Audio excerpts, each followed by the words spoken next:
அன்பின் தெய்வமே, இரக்கமில்லவரே, மனதிருக்கமில்லவரே, அவர்கள் பட்சத்தில் கர்த்தர் காணப்படுவார். அவர்கள் யார் பட்சத்திலே ஆண்டவரே? இயேசுவே, யார் பட்சத்தில் கர்த்தர் காணப்படுகிறார் என்கிறதை வேதத்திலிருந்து அடியான் பேச அடியானுக்கு கிருபைத்தான். என் மாம்சம் வெளிப்படாதபடிக்கு, என் இருதயத்தின் நினைவுகள் வெளியே வராதபடிக்கு, என் நினைவுகளிலிருந்து வார்த்தை வராதபடிக்கு கர்த்தருடைய ஆவியானவர் வாயாயிருந்து நீ பேசுவீராக. சத்தியத்தை கேட்கக்கூடாதபடிக்கு தூக்க மயக்கம், நிர்விசாரங்கள், பலவிதமான யோசனைகள், எங்கேயோ யோசிக்கிற யோசனைகளை கொண்டு வருகிற எல்லா அந்தகார சக்தியின் கிரியைகளை இயேசு கிறிஸ்துவின் நாமத்தை கட்டி பிள்ளைகளின் விடுதலையோடு வசனத்தை கேட்க நீ கிருபை செய். சத்தியமே எங்களை பரிசுத்தமாக்கும், வேதமே வெளிச்சம், சத்தியமே எங்களை விடுதலையாக்கட்டு. நீ பேசும், நாங்கள் கேட்கிறோம். இயேசுவின் நாமத்தில் பிதாவே, ஆமென். திரும்ப ஒரு விசை வாசிக்க கேட்கலாம். அவர்கள் பட்சத்தில் கர்த்தர் காணப்படுவார். அவர்கள் பட்சத்தில் கர்த்தர் காணப்படுவார். அவர்கள் பட்சத்தில் கர்த்தர் காணப்படுவார். அவர்கள் யார்? அவர்கள் எல்லார் பக்கத்திலேயும் கர்த்தர் நின்று விடுவார் என்று சொல்லிவிட முடியாது. எல்லார் பட்சத்திலேயும் கர்த்தர் இருப்பார் என்று சொல்லிவிட முடியாது. சில பேர் மனிதரை நம்பியிருப்பார்கள், அவருடைய சுயத்தை நம்பியிருப்பார்கள், அவங்க பணத்தை நம்பியிருப்பார்கள், அவங்க ஆள் பலத்தை நம்பியிருப்பார்கள். ஆனால் ஒரு சில கர்த்தரையே நம்பியிருப்பார்கள். வசனம் சொல்கிறது, அவர்கள் பட்சத்தில் கர்த்தர் காணப்படுவார். எவர்கள் பட்சத்தில் கர்த்தர் காணப்படுவார் என்கிறதை நாம் சொல்வதற்கு முன்பாக இன்னொரு வசனத்தை வாசிக்கலாம். ரோமரின் புஸ்தகம் 12ஆம் அதிகாரம் 10ஆம் வசனம். சகோதர சிநேகிதனாலே ஒருவர் மேல் ஒருவர் பட்சமாயிருங்கள், ஒருவர் மேல் ஒருவர் பட்சமாயிருங்கள். கனம் பண்ணுகிறதே ஒருவருக்கொருவர் முந்திக் கொள்ளுங்கள். கனம் பண்ணுவதிலே அவங்க பட்சமாயிருங்கள்.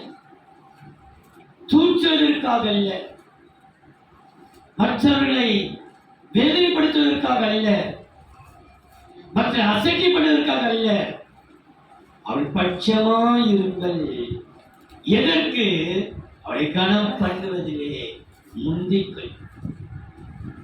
சில பேர் நம்ம நினைக்கிறோம், அவங்க எனக்கு சோத்திரம் சொல்லட்டும், அதுக்கப்புறம் நான் சொல்ல, அவங்க பக்கம் கூட நான் திரும்ப மாட்டேன், அவங்க நேரம் சொல்லட்டும், நம்ம சொன்னா சுத்தலகட்டி வச்சிடலாம். அது வேண்டாம். நம்ம முந்தி ஒருவருக்கொருவர் கனம் பண்ணுவதிலே நம் முந்திக்கொள். அவங்க சொல்றாங்களோ இல்லையோ நம்ம சொல்லுவோம். அவங்க சொல்லப்படி கூட பரவாயில்லை, அது கர்த்தர் பார்க்கிறாரு. அவர் கர்த்தர் பார்த்து விட்டோம். சில பேர் நம்ம தேடி போய் சொல்ல நினைச்சா கூட அவன் முகத்தை திருப்பிப்பாங்க. அது தேடி சொல்லட்டும்.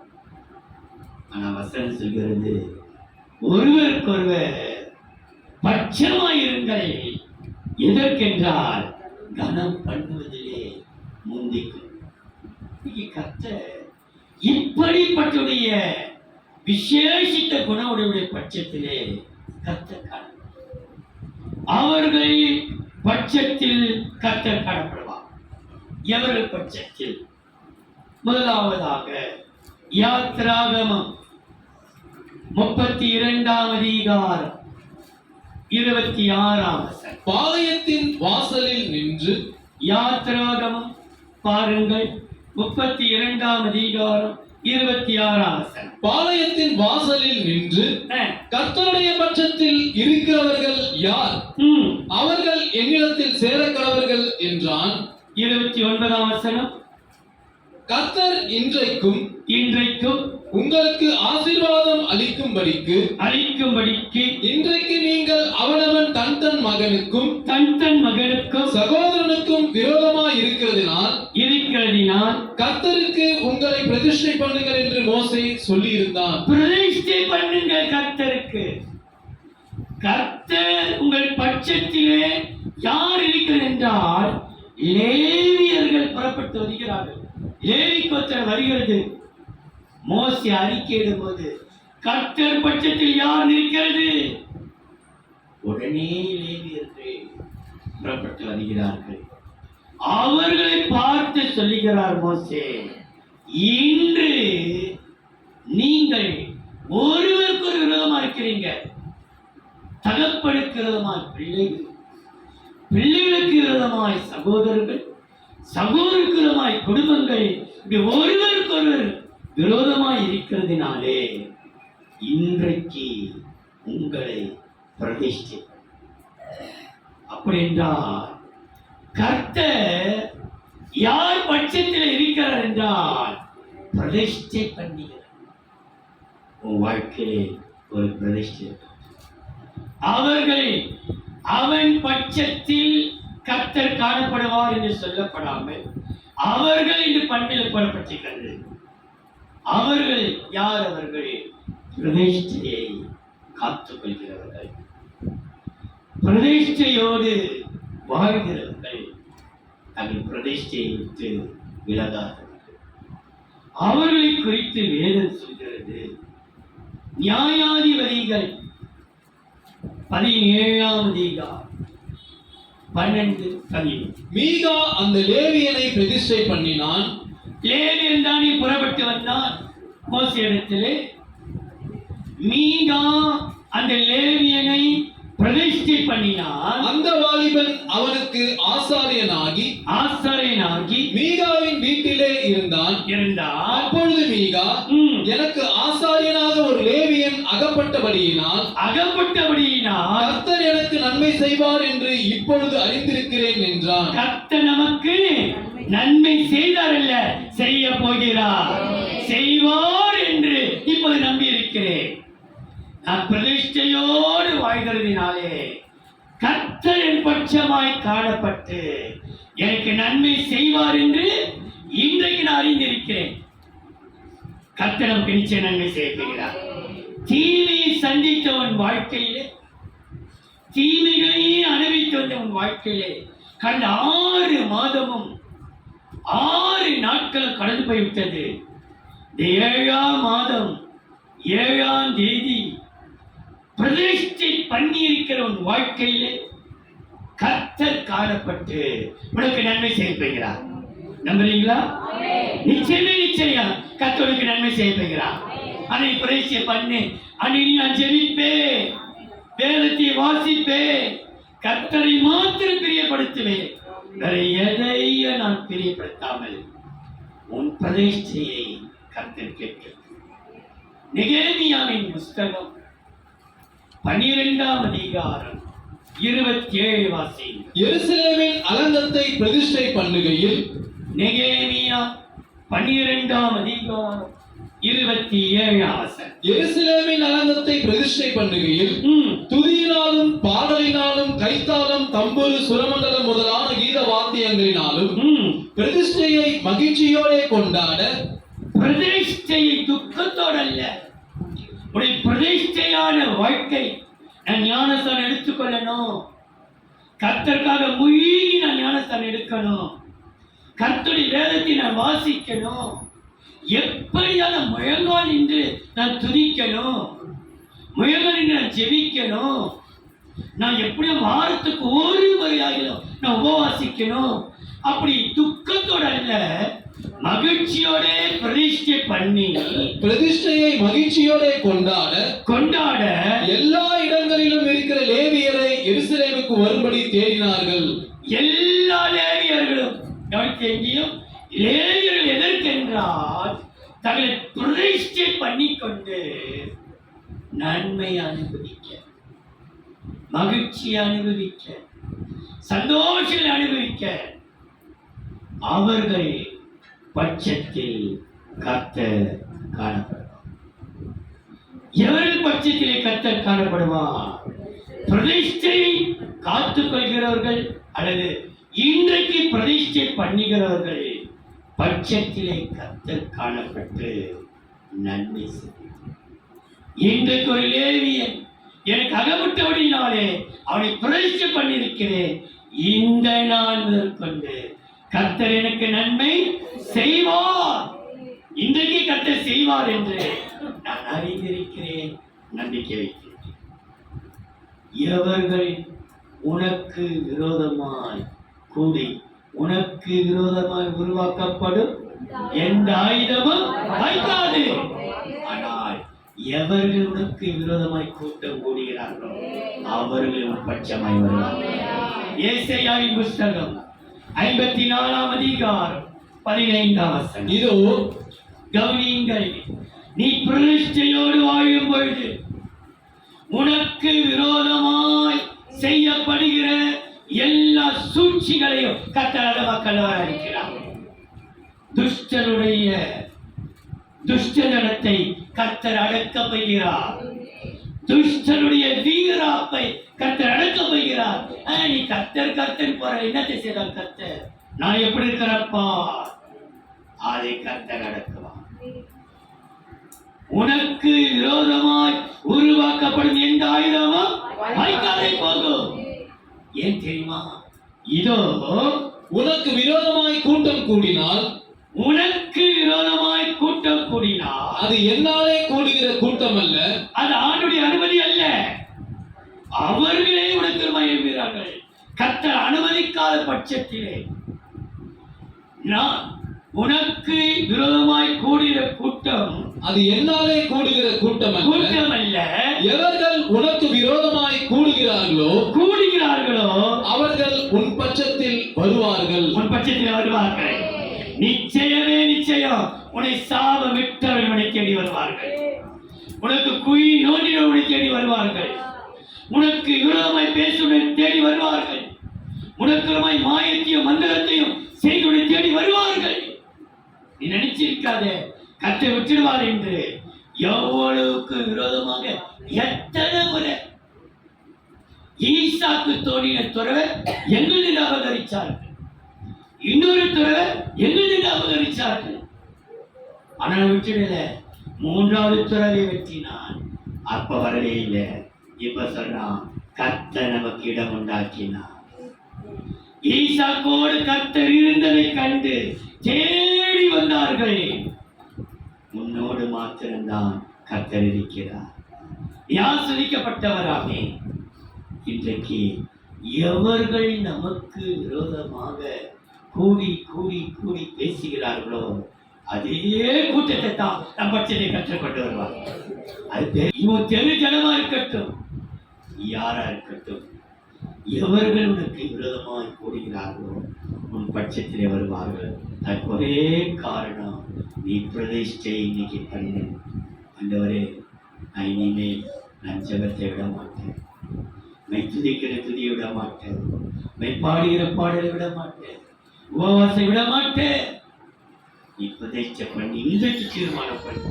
என்ன வந்தாலும் பரவாயில்லை, உன் பிரதிஷ்டை பண்ணுகிற அவர்கள் பட்சத்தில் கர்த்தர் காணப்படுவார். எதற்காக? நன்மை செய்வது.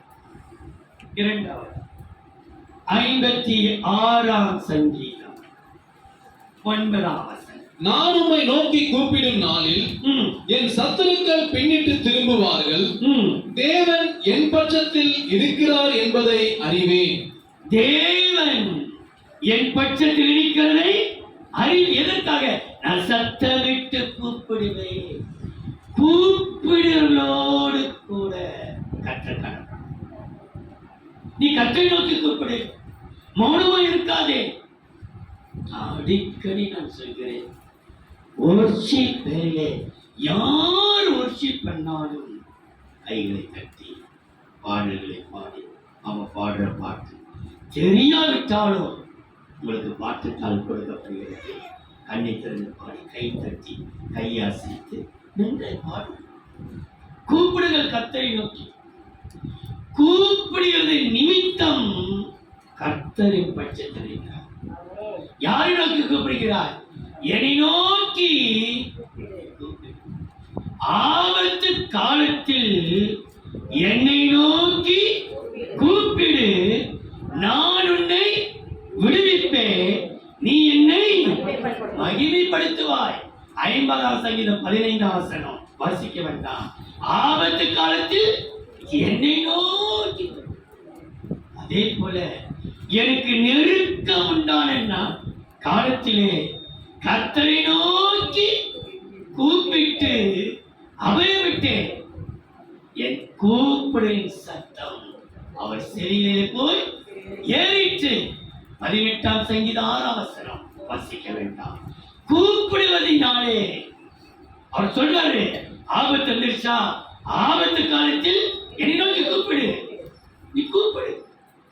பர்தீமை எனப்பட்ட குருடன், ஆண்டவரே தாவீது குமாரனே இறந்து விட கூப்பிட்டான். கூடுகிற ஜனத்தை சும்மா சும்மா நீ நான் கூச்சல் பண்ற வசனம் சொல்லுது. அவன் அதை பார்க்கிறோம் அதிகமாய் சத்தம். சில பேர் ஆராதனை பண்ணும்போது புரட்சி பண்ண தட்டம் மெதுவா சத்தம், அந்நிய பாஷை ஜோரா பேச மெதுவா பண்ண. இதுவும் அந்நிய பாஷை பேசாது, பேசுறதையும் கூடாது தட்டி. பிள்ளைகள் கூப்பிடுடைய பட்சத்தில் கர்த்தர் எதற்காக காணப்பட பாருங்கள். ஏசாயாவின் புத்தகம் 6ஆம் அதிகாரம் 3-4. ஒருவரை ஒருவர் நோக்கி சேனைகளின் கர்த்தர் பரிசுத்தர் பரிசுத்தர் பரிசுத்தர், பூமி அனைத்தும் அவருடைய மகிமையால் நிறைந்திருக்கிறது என்று கூப்பிட்டு சொன்னார்கள். ஒருவருக்கொருவர் சேராபீன்களும் கேராபீன் தூதர்கள் சொல்லுகிறேன். தூதர்கள் என்று நம்முடைய பெயர்கள் பரிசுத்தர் சொல்லு, பரிசுத்தர் சொல்லு, நீ சும்மா இருக்கும்போது நீ பரிசுத்தர் சொல்லு, பரிசு கூப்பிட்டு சொல்லுகிறவரின் சத்தத்தால் அந்த தேவாலயம் முழுவதும் நிறைந்து காணப்படும். தூதர்கள் தேவனால் படைக்கப்பட்ட ஒரு விசேஷித்தவர்கள். அங்கதான் லூசிபரை பற்றி சொல்லப்படும் போது, நீ விசேஷித்திலே விசித்திரமாய் செய்யப்பட்ட கேரு. எப்படிப்பட்டவனாக? விசித்திரமாய் செய்யப்பட்ட. அப்படின்னா அவனுக்கு விசேஷம் விசித்திரமா இருக்கு. இவங்க முகத்தை பார்த்தா ஒரு விசித்திரமா இருக்குது. அப்ப தூதர்கள் விசித்திரமாய் உருவாக்கப்பட்ட தூதர்கள். இந்த துதியினாலே சூத்திரத்தினாலே சேனையின் கர்த்தர் பரிசுத்தர் பரிசுத்தர் பரிசுத்தர் என்று கூப்பிட்டு சொன்னார்கள். கூப்பிடுகிறவர்களின் சத்தத்தால் வாசல்களின் நிலைகள் அசைந்து ஆலயம் புகையினால் நிறைந்தது. ஆலயம் புகையினால், துதியினாலே நம்முடைய ஆலயம், நம்முடைய சரீரமாகிய ஆலயம் துதியினாலே கர்த்தர் கூப்பிட்டு கொண்டே சத்தமிட்டு கூப்பிட, ஆண்டவரே ஆண்டவரே ஆண்டவரே ஆண்டவரே, ஏன் இப்படி கூப்பிடுற, ஏன் இப்படி கூப்பிடுற, உன்னை அடக்க பார்ப்பார்கள். கூப்பிட்டு கொண்டே கர்த்தர் உனக்காக அற்புதம் செய்ய வல்லவராய். இந்த கூப்பிடும் போது நீ அறியாத பெரிய காரியத்தை செய்வார். உனக்காக செய்ய போகிறார், உன் பிள்ளைக்காக செய்ய போகிறார், உன் குடும்பத்துக்காக செய்ய போகிறார், உனக்காகவே கர்த்தர் செய்ய போகிறார். எரேமியாவின் புத்தகம் 33ஆம் அதிகாரம் 3ஆம் வசனம். என்னை நோக்கி கூப்பிடு. என்னை நோக்கி கர்த்தர் சொல்றாரு, என்னை நோக்கி கூப்பிடு, அப்பொழுது நான் உனக்கு உத்தரவு கொடுத்து நீ அறியாததும், உனக்கு அறியவே இல்லை இது வரைக்கும், நீ அறியாததும் உனக்கு எட்டாததுமான பெரிய காரியங்களை உனக்கு அறிவிப்பேன். உனக்கு பெரிய காரியங்களை உனக்கு அறிவிக்க போகிறார். நான் உனக்கு செய்ய போகிறேன். தேசமே பயப்படாது, மகிழ்ந்து களிக்கூறு, கர்த்தர் பெரிய காரியங்களை செய்தார். ஒருவருக்கு ஒரு சொல்லுவார்களாம், இவர்களுக்கு தேவன் பெரிய காரியங்களை செய்தார், நாம சொல்லுவோம் கர்த்தர் நமக்கு பெரிய காரியங்களை செய்தார் என்று. இந்த ரெண்டு வசனம் மாறி மாறி வரும். அன்னைக்கு 126ஆம் சங்கீதம் 2:3 சொல்லப்பட்டிருக்கிறது. புறஜாதிகள் சொல்லுவார்கள், இவர்களுக்கு தேவன் பெரிய காரியத்தை செய்தார். நம்ம சொல்லுவோம் தேவன் நமக்கு பெரிய காரியத்தை செய்தார் என்று. நம்முடைய சத்தம் தொனிக்குமா? நம்முடைய சத்தத்தினாலே தொனிக்க வைப்பாராம் ஆண்டவர். தேவன் நமக்கு பெரிய காரியத்தை செய்வார். அவர்கள் பட்சம் கர்த்தர் காணப்படுவார். எவர்கள் பட்சம்? கூப்பிடுவர் பட்சம் காணப்பட்டு அவனுக்கு பெரிய காரியத்தை செய்வார். 3வது யோபின் புஸ்தகம் 36ஆம் அதிகாரம் 2-3-4. நான் பேசி முடியட்டும். யோபு 36ஆம் அதிகாரம் 2-3-4. நான் பேசி முடிய மட்டும் சற்றே பொறும். இன்னும் தேவன் பட்சத்தில் நான் சொல்ல வேண்டிய நியாயங்களை உமக்கு சொல்லி காண்பிப்பேன். தேவனின் பட்சத்தில் இருக்கிறபடினாலே என் நியாயங்களை சொல்லி காண்பிப்பேன். நான் தூரத்திலிருந்து என் ஞானத்தை கொண்டு வந்து என்னை உண்டாக்கினவருடைய நீதியை விளங்க பண்ணுவேன்.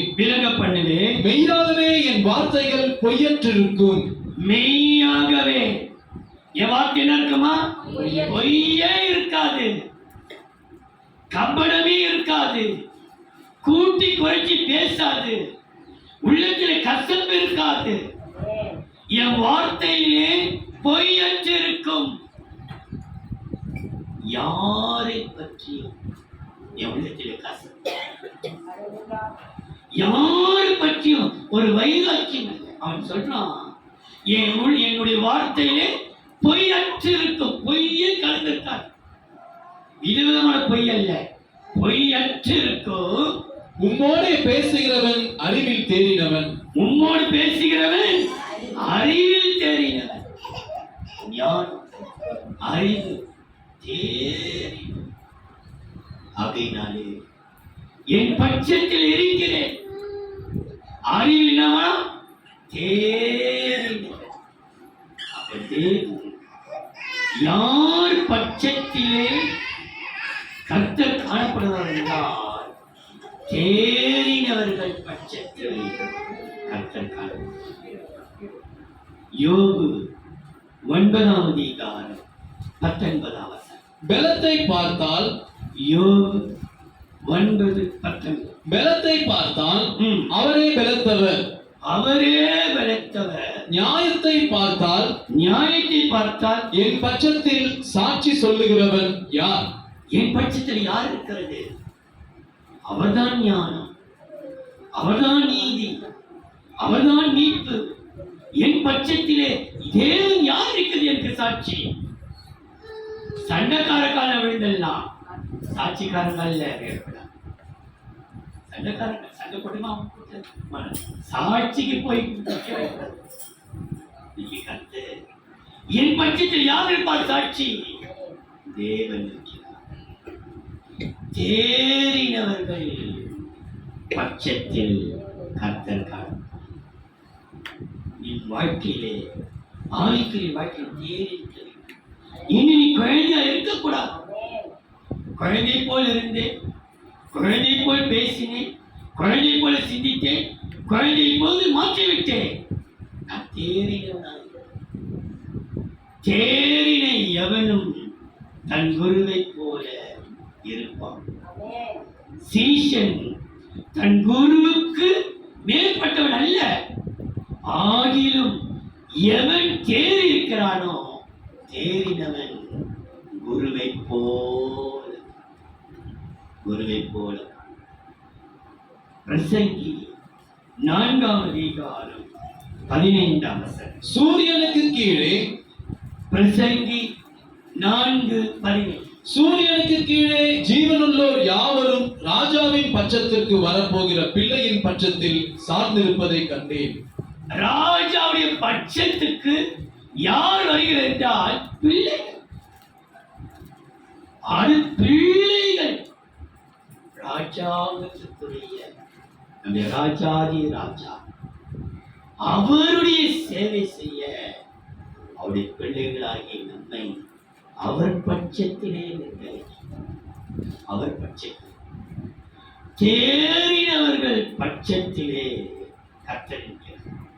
எதற்காக இருக்கிறார் என்றால் 1 தீமோத்தேயு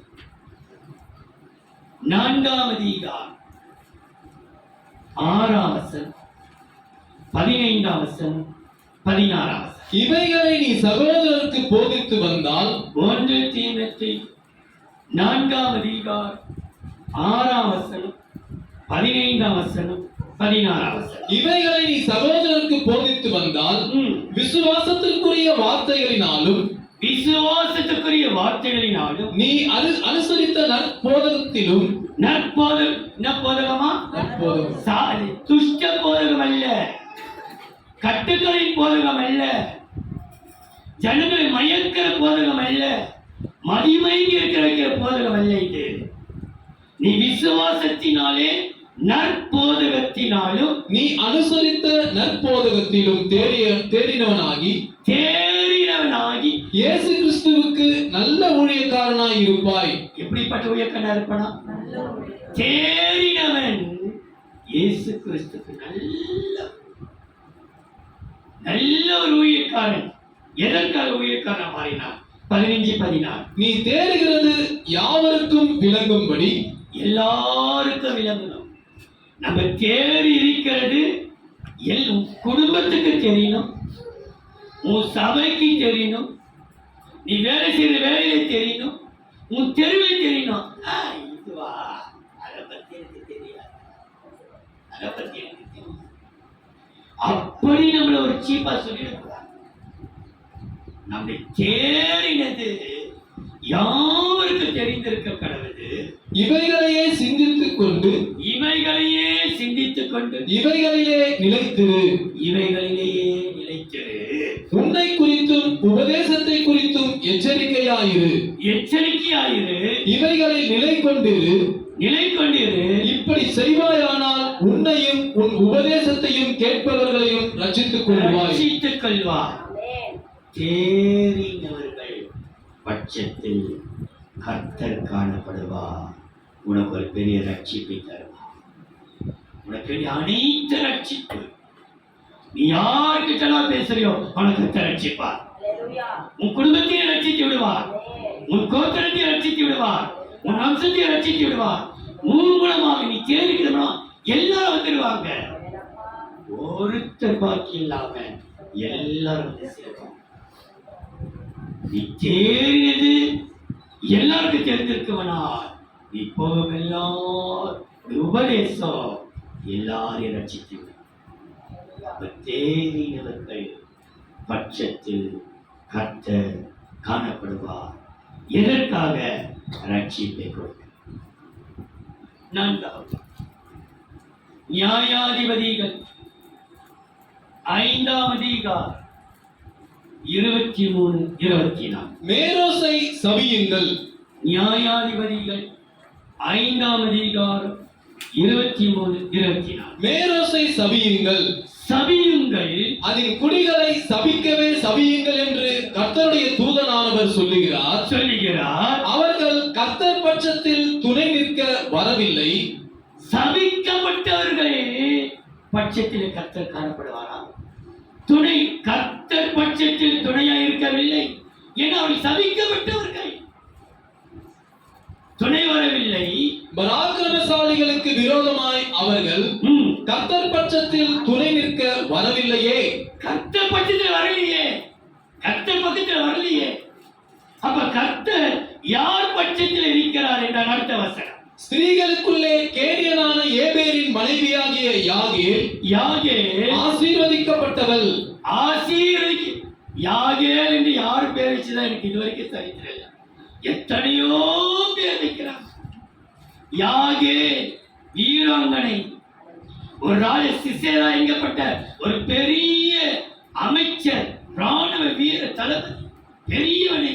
இந்த யாகேல் ஒரே ஒரு ஆணி ஒரே ஒரு சுற்றிலே சாப்பிடுச்சு. யாகேல் ஆசீர்வதிக்கப்பட்டவள். ஸ்திரீகளுக்குள்ளே கூடாரத்தில் வாசமாயிருக்கிற ஸ்திரீகளுக்குள்ளே அவள் ஆசீர்வதிக்கப்பட்டவளே. ஆசீர்வதிக்கப்பட்டவளே. கூடாரத்துக்குள் மரியாள் கூடாரத்துக்குள்ளே மரியா கிருபை பெற்றவளே வாழ்க, கர்த்தர் உன்னை ஆசீர்வதிப்பாராக. இங்க யாகேலை குறித்து சென்ற ரேச்சல், ராயல் கூட பேர் வச்சிடறாங்க ரேச்சல், ஆனா யாகேல் யாரை வச்சு தெரியும். ஆனா கர்த்தர் இந்த யாகல் என்றால் குணசாலியும் கூடாரவாசி, கூடாரத்துக்குள் இருக்கிறவள். அவள் யார்? ஆசீர்வதிக்கப்பட்டவள். அவ பக்கம் எந்த பராக்கிரமசாலி இல்லை. கர்த்தர் பட்சத்தில் துணை நிற்க எந்த பராக்கிரமசாலி வரல. ஆனா யார் வந்தது என்றால் கூடாரத்திலே குடியிருக்கிற அல்லது கூடாரத்தில் வனவாசமாய் இருக்கிறவள் துணைக்கு. அவளை குறித்து சொல்லப்பட்டது சபிக்கப்பட்டவள் அல்ல, ஆசிரிக்கப்பட்டவளுடைய பட்சத்தில் கர்த்தர் காணப்படுகிறார். அவளுக்கு எவ்வளவுனா இருக்கட்டுமா, ஆனா நீ யார் என்றால் குணசாலியும் கூடாரவாசி. உன் கையில ஒரே ஒரு ஆணி, ஒரே ஒரு சுத்தி, அது போதும். கத்துவ பட்சத்தில் இருப்பார். நான் அடிக்கடி சும்மா விளையாட்டு சொல்லுவேன். நமக்கு இன்னைக்கு சில பேர் சொல்றாங்க, பாஸ்ட் எங்க வீட்டுல எங்களுக்கு ஜபாரியே இல்லை, ஜபம் பண்ணதுக்கே இடம் இல்லை, ஜபாரியே இல்லை, ஜபாரியே இல்லைன்ட்டு இந்த 4 மூலை வீட்டுல 4 மூலை இருக்குது இல்ல, ஒரு மூலை ஆண் இருக்குது நியமிச்சு. எப்ப அந்த மூலையில போய் ஜபம் பண்ணு.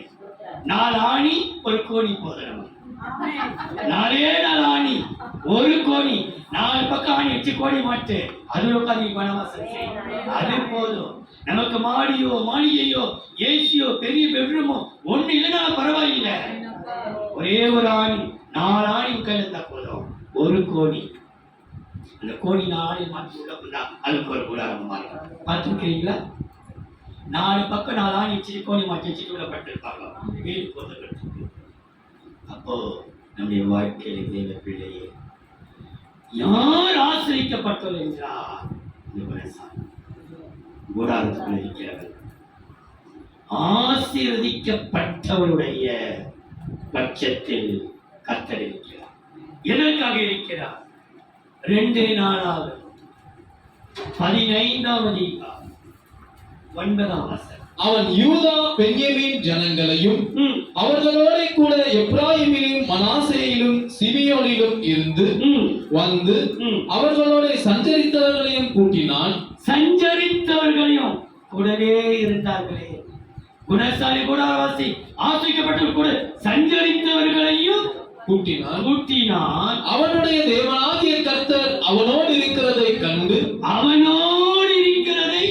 கண்டு இஸ்ரவேலிலிருந்து திரளான ஜனங்கள், சாதாரண ஜனங்கள் அல்ல, திரளான ஜனங்கள் அவன் பட்சத்தில் சேர்ந்தார்கள். அவன் பட்சத்திலே, ஆசா ராஜாவுடைய பட்சத்திலே சேர்ந்தார்கள். எதற்கு? தேவன் பட்சத்திலே இருந்தார். அவன் பட்சத்திலே இருந்த தாவீது பட்சத்திலே கர்த்தர் இருந்ததினாலே சமாதானம். அவனுக்கும் சமாதானம், அவனோடு இருந்த அனைவருக்கும் சமாதானம். 1 நாளாகமம் 12ஆம் அதிகாரம் 8ஆம் வசனம் 18ஆம் வசனம். ஆனாலும் என்னை சேவிக்கிறதற்கும் பரிசையும் ஈட்டியும் பிடித்து சிங்கமுகம் போன்ற முகமும் மலைகளில் இருக்கிற வெளிமான் வேகம் போன்ற வேகமும் உள்ளவர்களாய் இருந்து யுத்த சேவகரான பராக்கிரமசாலிகளை சிலரும் வனாந்திரத்தில் உள்ள அரணான இடத்தில் இருக்கிற தாவீதின் பட்சமாய் சேர்ந்தார்கள். யார் பட்சமாய் சேர்ந்தார்கள்? தாவீதின் பட்சமாய் சேர்ந்தார்கள். 18ஆம். எதற்காக சேர்ந்தார்கள்? அப்பொழுது அதிபதிகளுக்கு தலைவனான அமாசாயின் மேல் ஆவி இறங்கினதினால், பரிசுத்த ஆவியானவர் வந்து இறங்கினதினால் அவன் தாவீதே நாங்கள் உம்முடையவர்கள். யாருடைய? நாங்கள் உம்முடையவர்கள். ஈசாயின் குமாரனே உமது பட்சமாய் இருப்போம். உமது பட்சமா? தேவனோடு இருக்கிறார். தேவனோடு இருக்கிறவரினாலே உமது பட்சமாய் இருப்போம். உமக்கு சமாதானம் சமாதானம்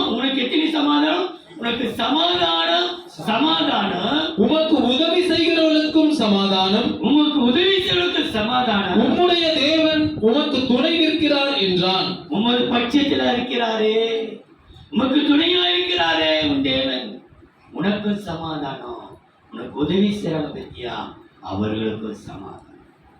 நான் அடிக்கடி நான் ஜெபிக்கிறது சில ஆண்டவரே, எனக்கு உதவி செய்கிறவனுக்கும் நீ சமாளிக்கிறார். நீ போய் யாருக்கும் சைனை போட்டு நீ மாத்திக்க, இவனுக்கு போய் சைனை போட்டு லோனுக்கு மாட்டிக்கணுமே, உதவி செய்ய உபத்திரத்தில் மாட்டிக்கணுமே, தேவிட மாட்டார். உமக்கு சமாதானம், நீ உதவி செய்த பற்றியா அவங்களுக்கும் சமாதானம். ஏன்? கர்த்தர் உன் பட்சத்தில் இருக்கிறார். ஆசீர்வதிக்கப்பட்டவருடைய பட்சத்தில் கர்த்தர் காணப்படுகிறவர்களாலே சமாதானத்தை. கடைசியா 118ஆம் சங்கீதம் 6, 7, 8. கர்த்தர் என் பட்சத்தில் இருக்கிறார். 118ஆம் சங்கீதம் 6, 7, 8. கர்த்தர் என் பட்சத்தில் இருக்கிறார். கர்த்தர் என் பட்சத்தில் இருக்கிறார். நான் பயப்படேன். மனுஷன் எனக்கு என்ன செய்வான்? எனக்கு அனுபவம் பண்ணுகிறவர்கள் நடுவில் கர்த்தர் என் பட்சத்தில் இருக்கிறார். என் சத்துருக்களில் சரிக்கட்டுதலை காண்பேன். மனுஷனை நம்புவதை பார்க்கிலும் கர்த்தர் பேரில் பற்றுதலாய் இருப்பதே நலம். கர்த்தரையே நம்பி இருக்கிறார்களே, கர்த்தர் பட்சத்தில் இருப்பார். நாம் கர்த்தரையே நம்பி இருக்கிறோம். அல்லேலூயா. கர்த்தரை நம்புகிறவர்களே அல்லேலூயா சொல்லுவோம்.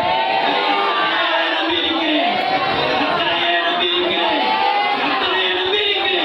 கர்த்தரின் பட்சத்தில் இருக்கிறார். நான் பயப்படேன். எதற்கு பயப்படேன்? எந்த வியாதிக்கு பயப்படேன்? எந்த சோதனைக்கு பயப்படேன்? எந்த பிரச்சனைக்கு பயப்படேன்? கர்த்தரே நம்பிக்கை. நம்முடைய நம்பிக்கை முழுவதும் கர்த்தரே. கர்த்தரையே நம்பி இருக்கிற மனுஷன் பாக்கியவான். கர்த்தரையே தன் நம்பிக்கையை வைத்திருக்கிற மனுஷன் பாக்கியவான். அவன் செய்வதெல்லாம் நம்ம கர்த்தரின் பட்சத்தில் இருக்கிறார். மனுஷன் எனக்கு என்ன செய்வான்? அந்த குடும்பம் உனக்கு என்னமா செய்ய முடியும்? மாயமதுரை செய்ய போயிட்டு வரும்போது எப்படி வருவாரோ கர்த்தர் மாற்றி கொண்டு வருவார். அவனை மாற்றுவார். உயிருக்கு நீ பயப்படாதே. இன்றைக்கு உன் புருஷனை மாற்றுவார், உன் மனைவியை மாற்றுவார், உன் மருமகளை மாற்றுவார், உன் மருமகனை மாற்றுவார், உன் பேர பிள்ளைகளை கர்த்தர் மாற்றுவார், குடிக்கார மகனை கர்த்தர் மாற்றுவார், போதைக்கு அடிமைப்பட்டு கர்த்தர் மாற்றுவார். காரணம், நான் கர்த்தரை நம்பி இருக்கிறேன். கர்த்தரின் பட்சத்தில் இருக்கிறார். நான் பயப்பட மாட்டேன். எதற்கு பயப்பட மாட்டேன்? கர்த்தரின் பட்சத்தில் இருக்கிறார். நம்புகிற பட்சத்திலே கர்த்தர் இருக்கிறபடியினால். 62ஆம் சங்கீதம் 5, 6. என் ஆத்துமாவே, 62ஆம் சங்கீதம் 5, 6. என் ஆத்துமாவே தேவனையே நோக்கி அமர்ந்திரு. தேவனையே நோக்கி நம்பி அமர். எங்க ஓடாதே. கர்த்தரை நம்பியிலே. கர்த்தரையே நோக்கி அமர்ந்திரு. நான் நம்புகிறது அவராலே வரும். அவரே என் கண்மலையும் என் ரட்சிப்பும் என் உயர்ந்த அடைக்கலமுமானவர். அவரே நமக்கு அடைக்கலம் கொடுக்கிறார். உயர்ந்த அடைக்கலமானவர். நான் அசைக்கப்படுவதில்லை. எந்த மாயனை அசைக்காது, எந்த மந்திரனை அசைக்காது, எந்த துஷ்டருடைய வீராப்பு என்னை அசைக்கவே முடியாது. சொல்லுவேன் எல்லாரும், என்னை அசைக்கவே முடியாது. கர்த்தர் கண்மலையாய் இருக்கிறார், என் கோட்டையாய் இருக்கிறார், என் அடைக்கலமாய் இருக்கிறார். கர்த்தர் பட்சத்தில் இருக்கிறார். நான் அசைக்கப்படுவதில்லை. கர்த்தரே நமக்கு தெரிந்த வசனம். நான் கர்த்தரையே நம்பி இருக்கிறபடினால் என்னை பூரண சமாதானத்தில் வைப்பார். யெகோவா என்று நம்புங்கள், அவரே என்னுடைய கண்மலை, என்னுடைய அடைக்கலம். அந்த வசனத்தை வாசித்து முடித்து விடலாம். ஏசாயா 26ஆம் அதிகாரம் 3, 4. உம்மை உறுதியாய் பற்றிக்கொண்ட மனதை உடையவன். உம்மையே நம்பி இருக்கிறபடியால். யாரை நம்பி இருக்கிறோம்? எந்த டாக்டர் அல்ல. டாக்டர் சொல்லிக்கா முடிச்சிட்டு கர்த்தரை நம்பி இருக்கிறோம். கர்த்தரையே உம்மையே நம்பி இருக்கிறபடியா கொள்கிறார். நீர் அவனை பூரண சமாதானத்துடன் காத்துக்கொள்வீர். கர்த்தரை என்றென்றைக்கும் நம்புங்கள். நம்புங்கள். கர்த்தராகிய யெகோவா நித்திய கன்மலையாயிருக்கிறார். அவரே நமக்கு கண்மலை, அவரே நமக்கு கடைக்கலம், அவரே நமக்கு கோட்டை. அன்பின் தெய்வம், மனன்றியோடு சோதரிக்கிறோம். அவர்கள் பட்சத்தில் கர்த்தர் காணப்படும். நம்பிக்கையின் பட்சத்தில் கர்த்தர் காணப்பட்டு அடைக்கலநாதரே உண்மைதானே நம்பி இருக்கிறோம். இயேசுவே, கேட்ட சத்தியத்தின்படியே இந்த முதல் வாரத்தில் அவர்கள் பட்சத்தில் கர்த்தர் காணப்படுவார். யார் அவர்கள் என்று வேதத்தில் நம்ம தியானித்தோம். 5 குறிப்பிலே ஒரு கூட்டமாகிலும் அது நாங்களாக இருப்போம். எங்கள் பட்சத்திலே கர்த்தர் காணப்படுவீராக. நாங்கள் கூப்பிடுகிறோம் ஆண்டவரே, உம்மையே நம்பி இருக்கிறோம் ஐயா, உமக்காக வாழ்ந்து கொண்டிருக்கிறோம் ஐயா. இயேசுவே, எங்கள் பட்சத்தில் யாரும் இல்லப்பா. இந்த பிரச்சனை தீர்ப்பதற்கு எங்க கூட யாருமே இல்லை. கர்த்தர் எங்கள் பட்சத்தில் இருக்கிறையா, அது போதுமானது. இந்த காரியத்திலே எங்கள் பட்சமாய் ஒருவரும் இல்லை. கர்த்தர் எங்கள் கூடவே இருக்கிறையா. இதை கட்டுவதற்கு எங்கள் பட்சத்தில் யாருமே இல்லை. ஆனால் கட்டி முடிப்பதற்கு இது எங்கள் பட்சத்தில் இருக்கிறேன். இந்த நோயை தீர்ப்பதற்கு எங்கள் பட்சத்தில் யாருமே இல்லை. எங்கள் நோயை தீர்க்க எங்கள் பட்சத்தில் இருக்கிறீரே, அதற்கு போதும். எங்களுக்கு வசனத்தை கொடுத்து தைரியப்படுத்துகிறீரே, அது போதும் ஆண்டவரே, அது போதுமையா. எங்களுக்கு வசனமாக இல்லாவிட்டால் துக்கத்திலே மூழ்கி நிர்மமாக்கப்பட்டிருப்போம். என்றைக்கோ மண்ணுக்குள்ள போயிருப்போம், என்றைக்கோ மறைக்கப்பட்டிருப்போம். வசனம் மாத்திரமே எங்களை தேற்றுகிறது ஆண்டவரே. அதற்காக வந்த ஒவ்வொரு ஆசி பெரிய காரியத்தை செய்யும். இயேசுவின் நாமத்தில் இதா.